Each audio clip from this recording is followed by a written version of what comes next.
Hello friends, आज मैं आपके साथ शेयर कर रही हूँ बेसन के दानेदार रसीले चूरमे के लड्डू की रेसिपी।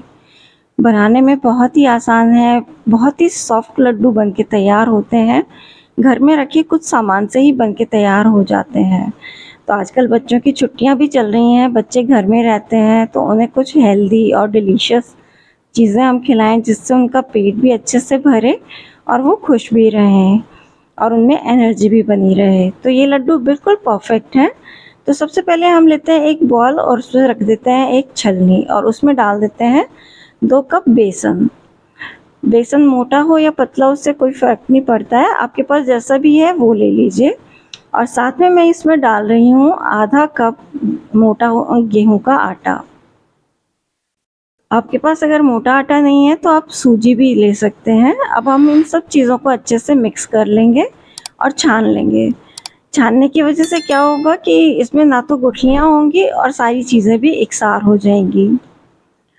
अब हम डालते हैं इसमें दूध। तो यहाँ पे मैंने दूध लिया है 1 कप और उसे थोड़ा थोड़ा करके डालेंगे। पूरा दूध एक साथ नहीं डालेंगे, ताकि अगर एक साथ डाल देंगे ना तो ये गीला हो जाएगा बेसन। तो पहले थोड़ा दूध डालिए, फिर उसे मिला लीजिए और फिर थोड़ा सा दूध डालिए और फिर उसे मिला लीजिए। तो ऐसे धीरे धीरे करके डालेंगे तो बिल्कुल सही से अपना बैटर तैयार होगा। अब देखिए मैंने पूरा 1 कप दूध डाल दिया है और अब सारे में हम इसे मिक्स कर लेते हैं। लेकिन अभी मुझे ये मिक्सचर ना गाढ़ा लग रहा है, तो हमें और थोड़े दूध की ज़रूरत होगी। तो ये मैंने चौथाई कप दूध और लिया है और इसको हम धीरे धीरे करके डालेंगे 2 बैचेस में। तो अब आप देख पा रहे हैं कि कितना मुश्किल से इसे मिला पा रहे हैं। तो ये गाढ़ा बहुत ज़्यादा है, तो इसे हमें थोड़ा पतला करना है। बस अब तो थोड़े से ही दूध की ज़रूरत है। तो ये मैंने पूरा दूध डाल दिया है, चौथाई कप डल गया है और ये लीजिए बिल्कुल हमारा अच्छे से सही कंसिस्टेंसी का बैटर बनके तैयार हो गया है। देखिए अब हम इसे ड्रॉप करके देखते हैं। तो ड्रॉप करेंगे, अगर ये ठीक से गिर रहा है तो इसका मतलब ये बिल्कुल परफेक्ट है। चलिए अब हम इसे ढककर रख देते हैं आधे घंटे के लिए। इससे क्या होगा कि आटा और बेसन जो है ना वो दूध को बिल्कुल सोख लेगा। तो देखिए आधे घंटे के बाद हम देखते हैं तो बेसन ने अच्छे से दूध को सोख लिया है और बिल्कुल सही कंसिस्टेंसी हो गई है बैटर की। तो इधर मैंने घी को भी चढ़ा दिया था गर्म होने के लिए, तो इसे हमने लो फ्लेम पे ही रखा है ताकि बहुत ज़्यादा गर्म ना हो। तो अब ऐसे हम छोटी छोटी पकौड़ियाँ तोड़ेंगे ताकि ये बेसन ना अंदर तक सिक जाए और एकदम कुरकुरी हमारी पकौड़ियाँ तैयार हों। तो देखिए हमने सारी छोटी छोटी पकौड़ियाँ बना ली हैं और अब हमने थोड़ी सी मीडियम फ्लेम कर ली है। तो जब हम इन पकौड़ियों को डालेंगे उस समय लो फ्लेम होनी चाहिए और बाद में थोड़ी सी ना मीडियम कर लीजिए। बस ऐसे ही लो टू मीडियम हीट पे ही हमें इसे पकाना है। तो लीजिए देखिए 5 मिनट के अंदर अंदर हमारी ये पकौड़ियाँ बहुत अच्छे से क्रिस्प हो गई हैं और अब हम इन्हें बाहर निकाल लेते हैं। एकदम गोल्डन ब्राउन कलर की ये पकौड़ियाँ हो गई हैं, इसका मतलब ये बिल्कुल सिक चुकी हैं। तो अभी मैं आपको पास से दिखाती हूँ कि ये पकौड़ियाँ कितनी अच्छे से ब्राउन कलर की हुई हैं। ये देखिए कितनी अच्छी सी ब्राउन कलर की हो गई हैं। तो फ्रेंड्स आप अगर चूरमा खाना पसंद करते हैं तो मैंने गेहूं के चूरमे की भी एक रेसिपी डाली हुई है, लेकिन वो बिल्कुल अलग तरीके से बनाया हुआ चूरमा है। आप अगर देखेंगे तो आप कहेंगे इस तरह से भी चूरमा बनता है। तो आप एक बार वो रेसिपी ज़रूर से ट्राई कीजिएगा, बिल्कुल परफेक्ट रेसिपी है और बिल्कुल सही चूरमा आपका बनके तैयार होगा। तो मैं आपको लिंक डिस्क्रिप्शन बॉक्स में दे दूँगी, आप ज़रूर से चेकआउट कीजिएगा। तो ये लीजिए मेरा दूसरा घान भी बन गया है पकौड़ियों का, तो उसको भी हम निकाल लेते हैं।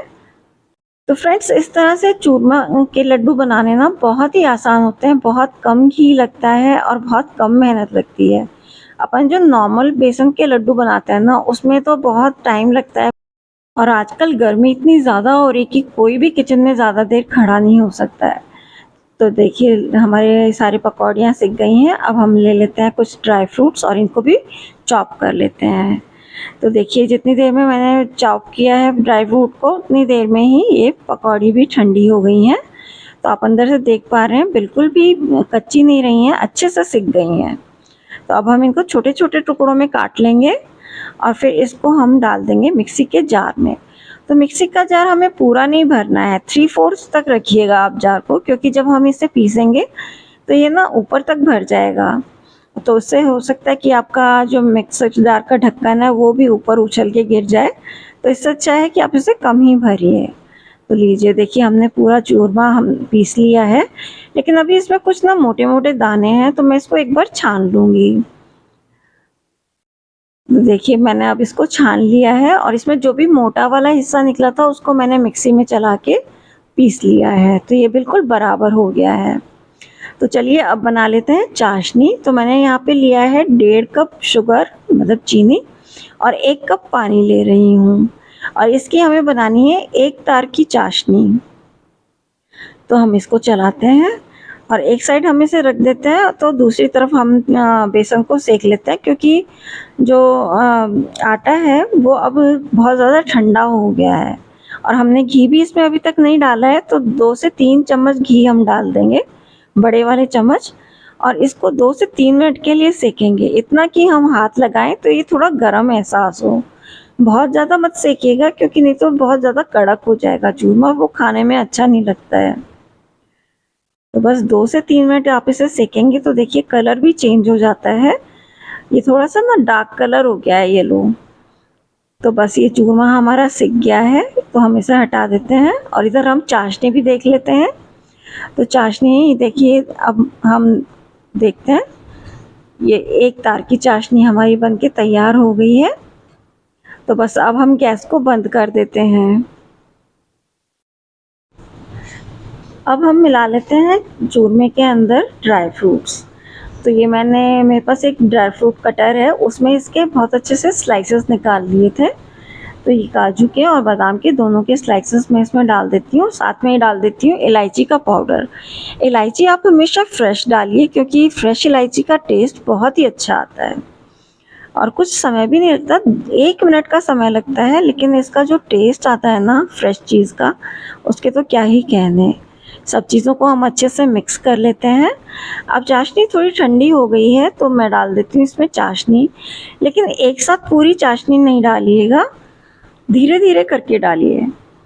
जैसे हमने थोड़ी सी डाली, अब इसको हम मिक्स कर लेंगे, फिर हम थोड़ी डालेंगे और फिर से इसको मिक्स करके देखेंगे कि सफिशिएंट है क्या। तो मुझे ऐसा लग रहा है कि अब ये काफ़ी हो गई है चाशनी, तो हमारी थोड़ी सी चाशनी बच गई है। तो अब हम हाथ लगा के देख लेते हैं मिक्सचर को कि ठंडा हो गया है, तो अब हम इसके लड्डू बना सकते हैं। तो बिल्कुल ठंडा मत करिएगा, इतना हो कि अपन हाथ लगा सकें। तो दोनों हाथों की मदद से पहले दबा दबा के लड्डू का शेप दे दीजिए और फिर एक हाथ से इसको उछालते हुए गोल कर लीजिए। तो देखिए, पहले तो मैंने दोनों हाथों से किया, अब ये ऐसे एक हाथ से ही हम दबाते हुए इसको गोल कर लेते हैं। और अब मैंने थोड़ा सा जो काजू बादाम का स्लाइस रखा था ना, उसको भी हम इसमें थोड़ा सा लगा देते हैं, इससे लुक बहुत सुंदर आती है और न्यूट्रिशन भी बढ़ जाता है। तो देखिए क्या सुंदर हमारा लड्डू बनके तैयार हो गया है। तो इसी तरह से हमने अपने सारे लड्डुओं को बना लिया है। तो फ्रेंड्स, रेसिपी अगर आपको पसंद आई हो तो प्लीज़ वीडियो को लाइक और शेयर कीजिएगा और चैनल को सब्सक्राइब कीजिएगा। तो वीडियो आपने एंड तक देखा उसके लिए आपका बहुत बहुत धन्यवाद। मिलते हैं फिर किसी और रेसिपी में, तब तक के लिए नमस्कार।